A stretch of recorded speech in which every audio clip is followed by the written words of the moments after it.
маргините на Републиканската национална конвенција во Сент Пол, Минесота, републиканскиот сенатор Џорџ Воиновиќ со своји размислувања за преговорите меѓу Македонија и Грција во врска со името. Со него разговараше Јане Бојаджиевски.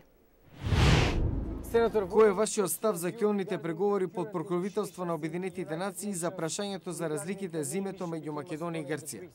I've been involved with that for a long time. Веќе долго време сум инволвиран во тоа. Проблемот е што на крајот ќе мора да има компромис. Грците се определени дека ќе останат на своето. Проблемот во моментов е што граѓаните на Македонија треба да го разберат.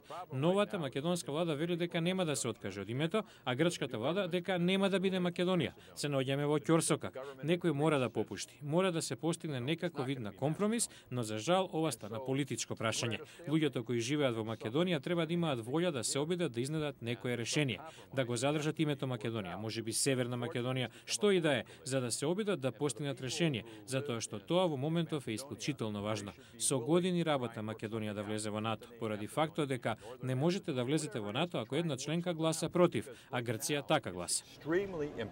Зошто притисокот е секогаш спрема Македонија? Притисокот треба да биде на обете страни, да седнат на преговарачка маса и да изнедат некое решение.